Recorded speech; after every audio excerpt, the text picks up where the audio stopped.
sidang hadirin jamaah salat maghrib yang dimuliakan Allah Subhanahu wa taala. Insyaallah pada malam ini kita sebentar tinggalkan dulu masalah faraid dan saya baca sepotong hadis Rasulullah sallallahu alaihi wasallam berkaitan dengan betapa peran hijrah itu hubungannya dengan hati dan niat itu sendiri. Namun dalam konteks ini andai kata ada jamaah yang ingin untuk menyampaikan berkaitan dengan masalah kasus dalam faraid, kami persilakan saja dan kita tuntaskan pertanyaan tersebut untuk kepentingan kita bersama. Ada sebuah hadis Rasulullah yang ada dalam kitab syarahan Al-Majalisus Saniyah yang merupakan syarah dari kitab Matan Arba'in yang dikumpulkan oleh Imam Nawawi, di mana Rasulullah sallallahu alaihi wasallam berdasarkan daripada hadis dari Amiril Mukminin Umar ibnu Khattab, ia berkata, sami'tu Rasulullah sallallahu alaihi wasallam yaqul innamal a'malu binniyat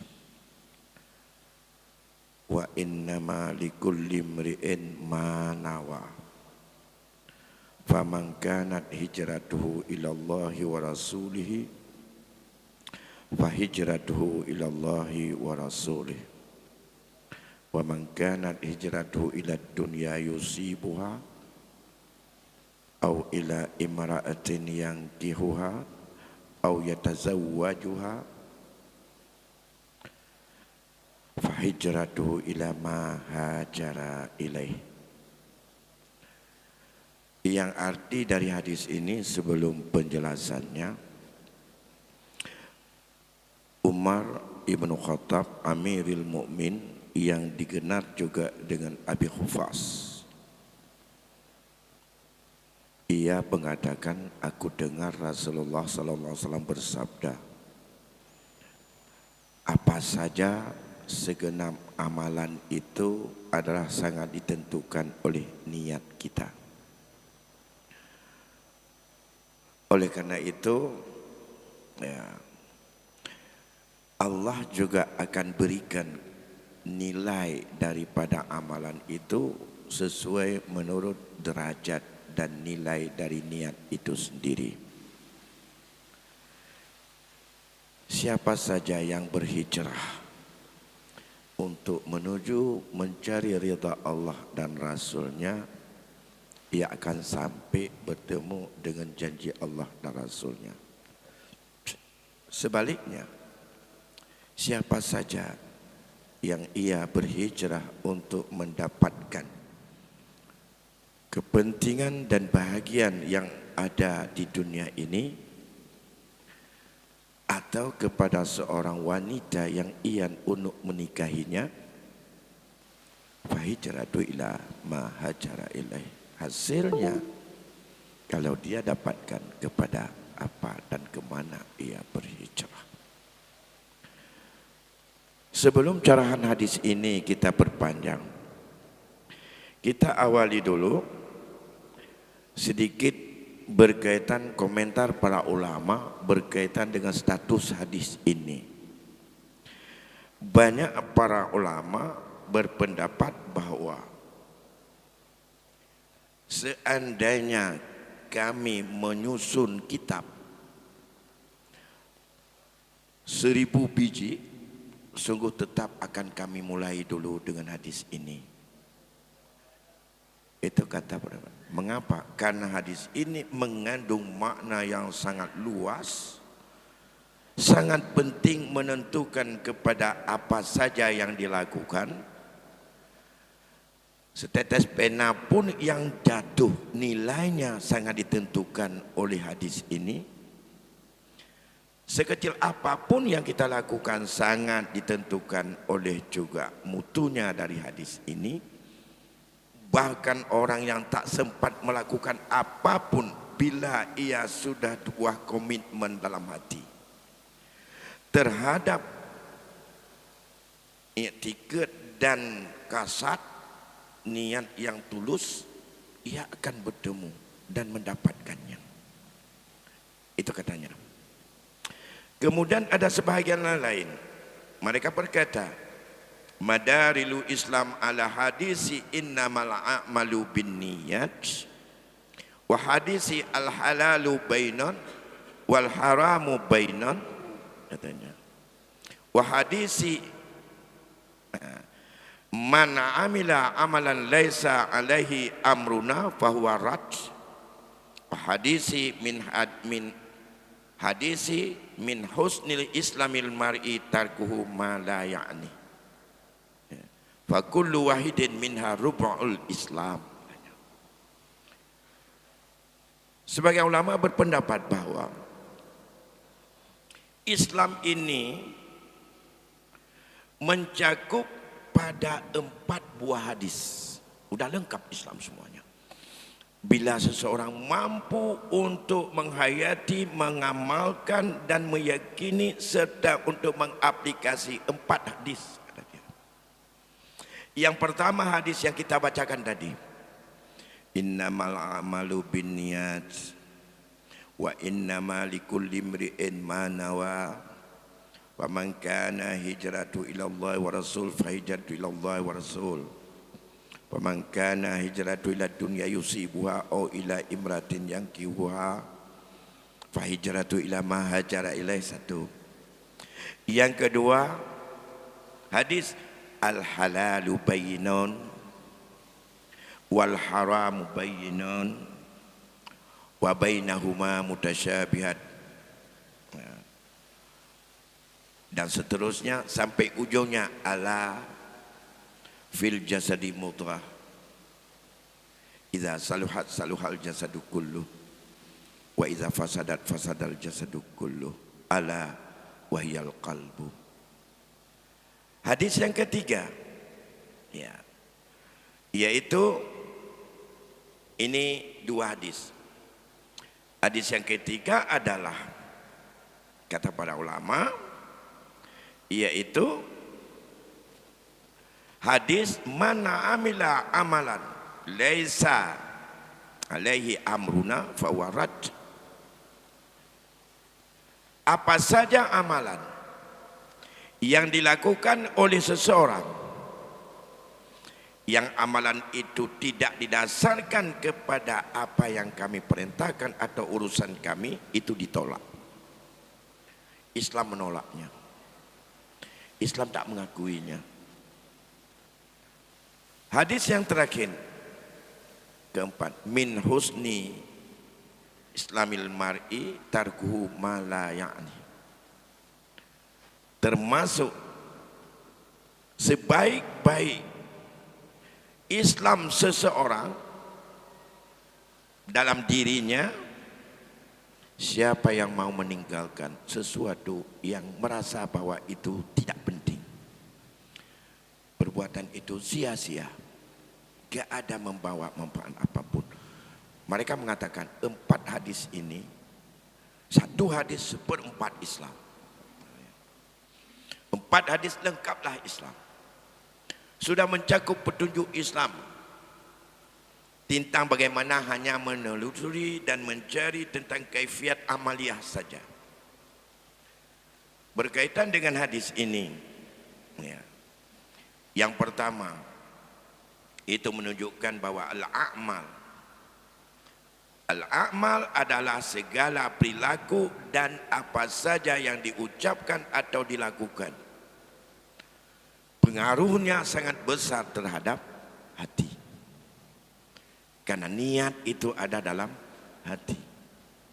Nah, menunjukkan bahwa seseorang yang dilakukan secara zahiriah itu baik,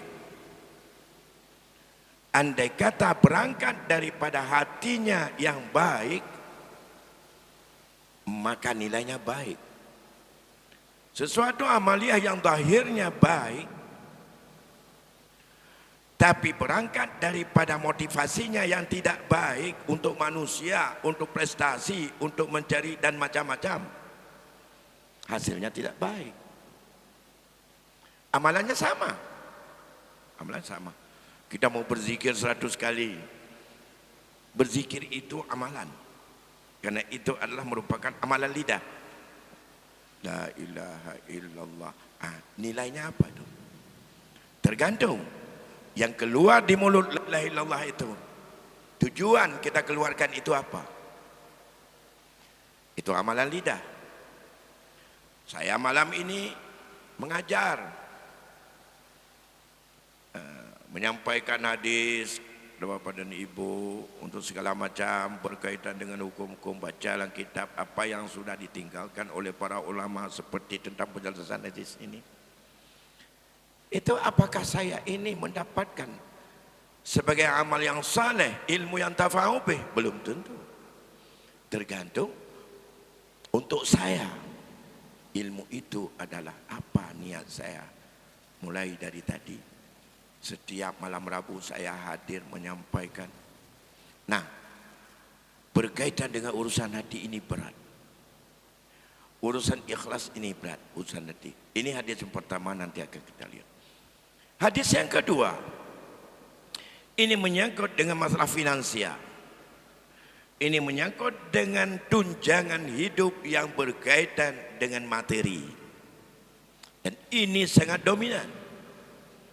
Maka bicara halal yang mana, haram yang mana, boleh dimiliki atau tidak, syubhatnya yang mana.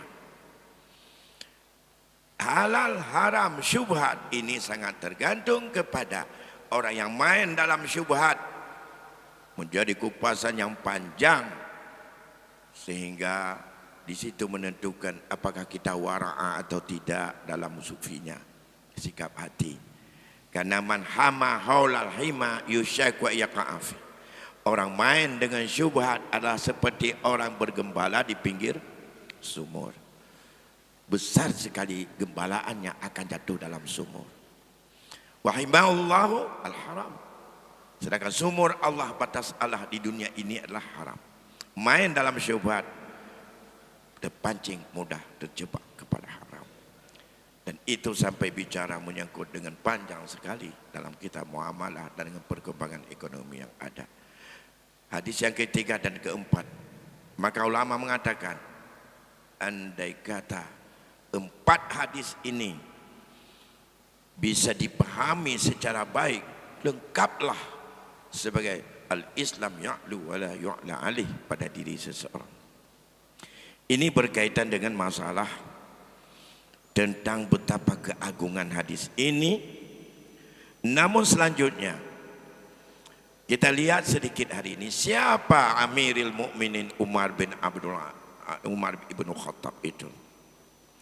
Ia disebut oleh Rasulullah mengatakan dia Abi Hufas. Abi Hufas itu adalah Hufas, nama daripada singa. Umar ibnu Khattab adalah dinamakan dengan Amiril Mukminin. Khilaf riwayat. Ada yang mengatakan yang memberi nama Amiril Mukminin itu adalah di antara para sahabat, yaitu ia diberi nama karena dia pernah dalam kepemimpinan. Antum mukmin wa ana amirukum. Kalian semua orang mukmin, aku adalah amirmu. Akulah yang akan menjadi pemimpinmu. Itu di saat kepemimpinan disebutlah dia Amiril Mukminin. Ada juga yang berpendapat lain. Menurut Ibnu Mas'ud, kata dia,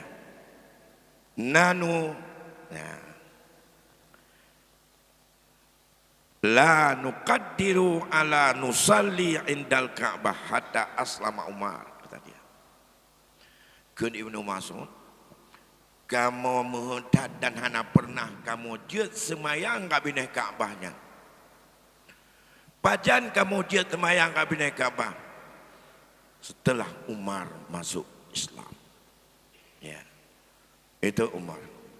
Nawaqib dia banyak sekali. Kehebatan dia banyak sekali. Maka dikatakan bahwa Islam Umar adalah izzul Islam, menang Islam. Itu doa Nabi. Di mana Rasulullah pernah Allahumma izzul Islam bi habbir rajulain ilaika Umar ibnu Khattab atau Umar ibnu Hisham. Rasul berdoa, ya Allah, muliakan Islam ini, megahkan Islam ini dengan mencintaimu oleh dua orang laki-laki, yaitu yang pertama Umar ibnu Khattab, yang kedua Umar ibnu Hisham. Umar ibnu Hisham itu Abu Jahal. Ya. Apakah Umar ibnu Khattab atau Umar ibnu Hisham? Dia, Umar ibnu Khattab itu anak muda. Dia lahir pada tahun ke-13, tahun Fil, tahun gajah, setelah penaklukan Abraha. 13 tahun kemudian dia baru lahir. Di saat Abraha ingin perang Ka'bah, belum lahir Sayyidina Umar. Dan itu. Jadi dia meninggal juga usianya 63 tahun. Jadi Umar ibnu Khattab ini, doa Nabi diterima. Makanya Umar menjadi orang yang memuliakan Islam. Hijrah Umar, nusrah alal Islam. Itulah yang membangkitkan dan membenarkan Islam. Ya. Kepemimpinan Umar, rahmat bagi orang Islam. Di saat kita banyak, kalau baca itu, pengembangan terhadap bermacam-macam sistem dalam memajukan umat itu ada pada masa Umar ibnu Khattab.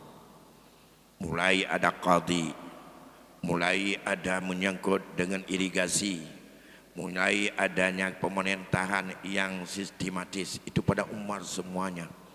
Penciptaan daripada alat tukar uang pada masa Umar. Maka dikatakan pemerintahan Umar adalah rahmat bagi kita semuanya. Banyak pengembangan. Dalam masalah warisan, paling banyak timbul ijtihad, pendapat permasalahan yang menjadinya ijtihad, dan ada yang sebahagian menjadi ijma' sahabat, ada yang tidak pada masa Umar. Pada masa Sayyidina Umar. Aul terjadi dalam waris pada masa Umar terjadi.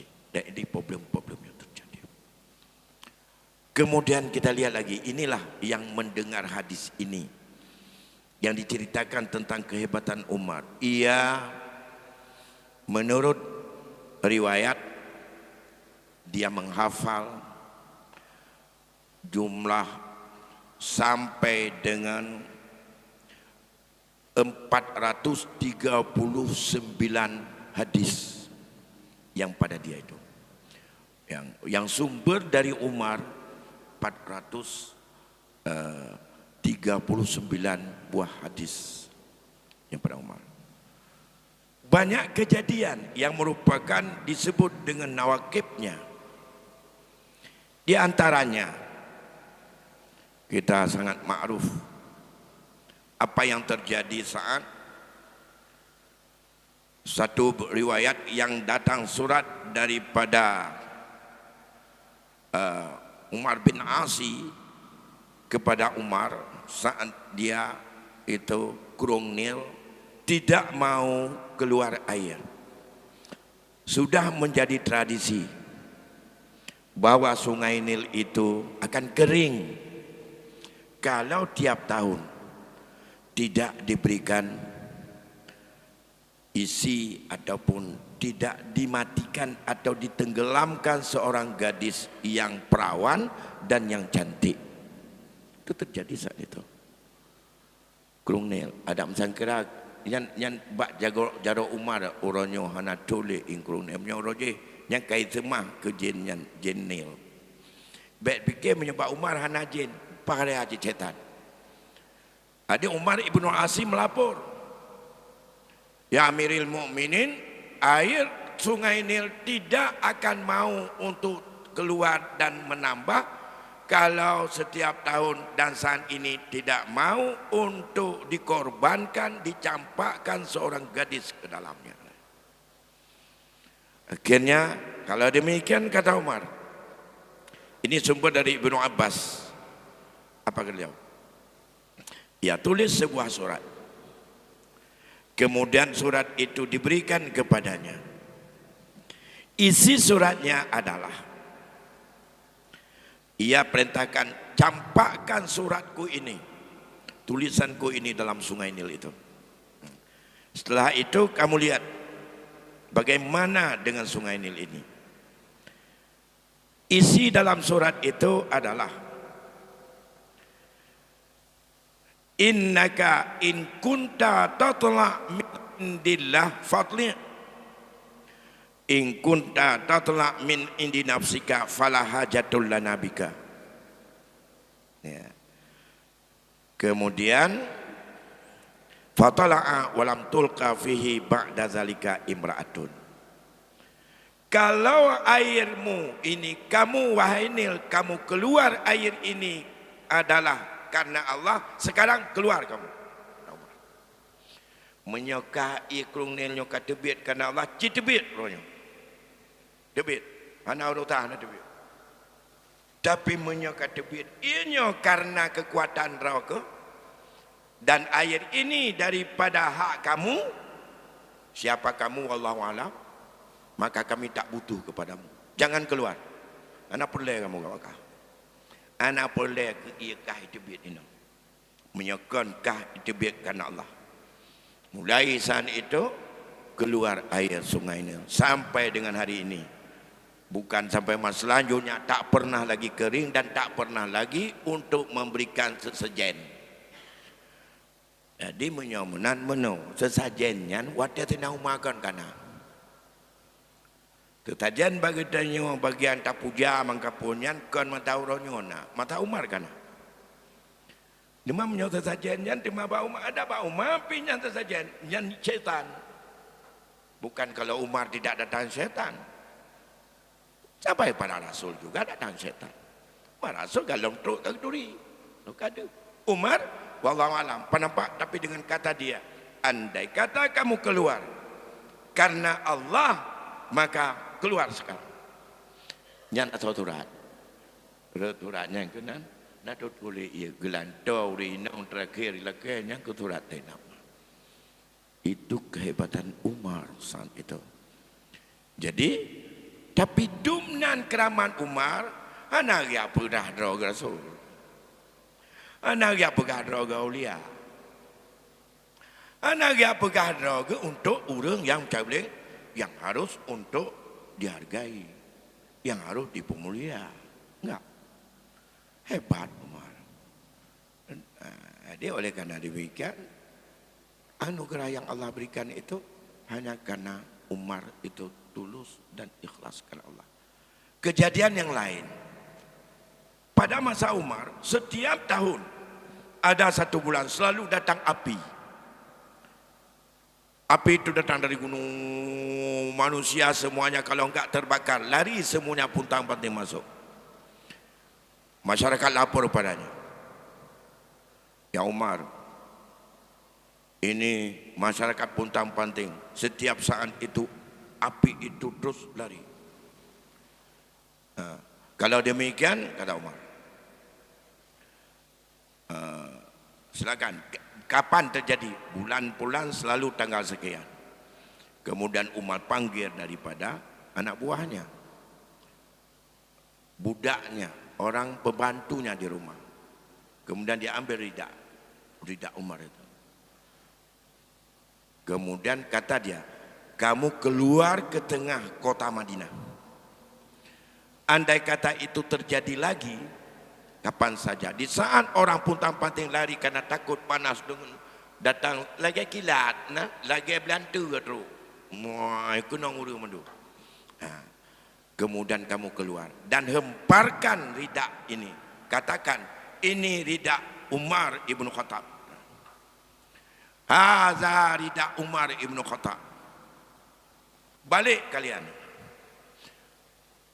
Hana bantunya ban baik peduknya ban muka kayaknya gitu di balik apunya nadeja. Setelah itu tak pernah lagi datang. Itu nawakib Umar yang banyak sekali itu kemuliaan yang Allah berikan. Nyokeng katanya nyangka keramat, tapi tak pernah dianggap Umar itu seorang aulia Allah. Tapi Umar itu khalifatullah, lebih tinggi dari itu. Bapak Ibu sidang hadirin jamaah yang dimuliakan Allah Subhanahu wa taala. Banyak lain berkaitan dengan masalah Umar. Nah, kemudian kita masuki dengan innama.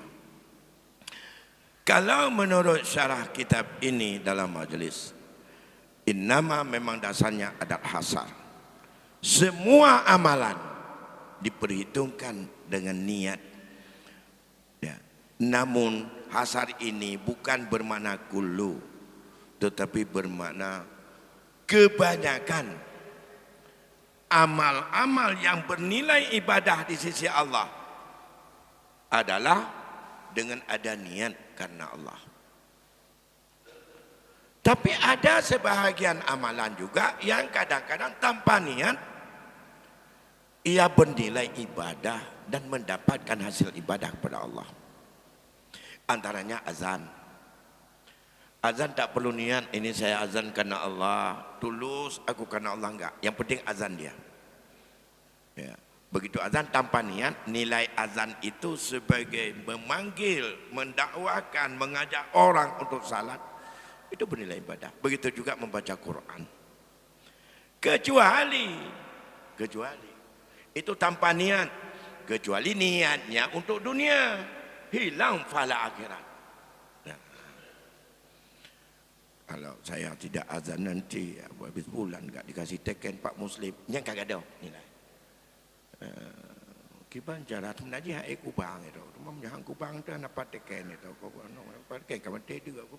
Nya, mereka kata kena nyuka bahaya. Itulah man hajara ila dunia yusibuha itu. Makanya yang paling hak di saat dunia serba material, di saat dunia semua dinilai dengan uang, ini yang paling berat mendidik hati. Kalau dulu enak mendidik hati itu, karena tantangannya global tidak begitu berat, tidak diimeng-imeng dengan finansial, dengan ujrah, ikramiyah, tak apa lagi namanya, tidak ada imeng-imeng. Sekarang bersih parek aja itu, kalau enggak ada proyek itu tetap nonton, tambahlah ilmu bercutu detik kena. Ya, bersih parek. Bahkan bro katanya, buana bro tak peduk kena ngana bro huru kata. Yang bilang dua orang aku eglih baru dia tutup cunda, tak nyolong balik ke nukam tamon long ke lagi soal lah. Dong bro, dong hana kai peduk nak bina jalan kamu tumpuk kau bina lam. Dua orang eglih, makan pah perutnya itu nyolit langau. Nah, inilah persoalan yang ada. Karena bukan nawa itu dari sini. Kalau tidak dari sini, maka nilainya ke situ. Nah, oleh karena demikian, berkaitan dengan bagaimana nilai niat itu, banyak dihikayahkan. Ada sebuah hikayah yang diceritakan dalam kitab ini, bahwa seorang hamba pada hari kiamat lantas kepadanya diberikan catatan, lantas ia mengambil dengan tangannya, fayajidu fihi hajjan wa jihadan wa sadaqatan ma fa'alaha, fayaqulu ya Rab laisa hadza kitabi fa inni ma fa'altu syai'an min zalik. Wa yaqulullahu ta'ala hadza kitabuka li'annaka 'ashat umran tawilan wa anta taqul law kana li malun hajajtu min law kana li malun tasaddaqtu min fa'ariftu zalika min sidqi niyyatika fa'ataituka sawaba zalika kullu maka hari ini kuberikan seluruh apa yang ada dalam hati. Seorang hamba, ini diriwayatkan dalam sebuah hadis cerita Rasul. Hari akhirat nanti dikasih buku catatan amal.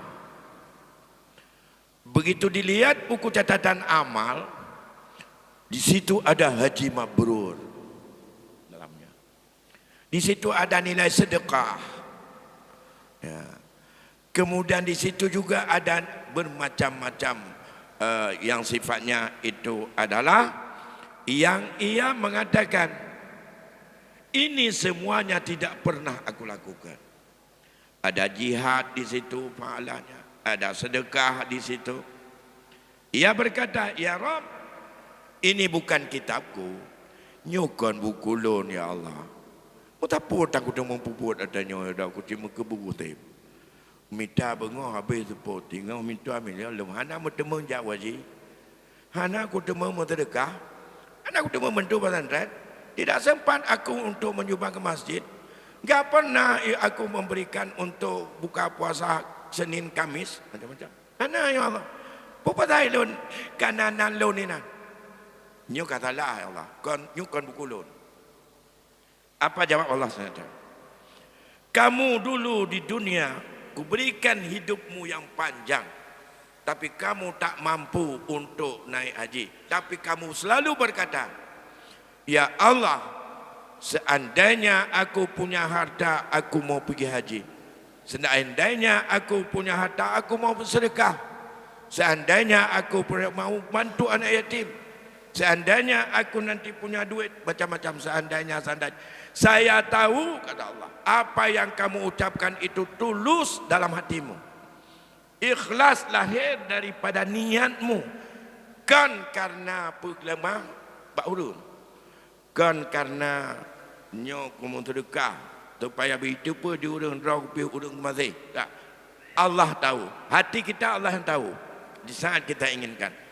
Karena kamu adalah tulus karena aku dan aku tahu kesucian dari niatmu, maka nilai itu kuberikan kepadamu hari ini. Ambillah semuanya. Hana tajak wajib mentemung haji mabrur. Hana tamu sedekah mentemung pahala sedekah. Hana digedanya tanpa pakat, itulah yang diberikan karena niatnya. Tapi dia tak sanggup untuk tidak karena mengkait dengan harta. Ya, red harta. Mungkin dengan Allah hanya gebi kelebihan harta baganya. Di saat dia tidak mendapatkan harta yang banyak, maka dia tak pernah berubah niatnya. Nyu yang dia kitanya lagi tak lapar. Wateh hana cukup pa, wateh hana tinggal kenal le.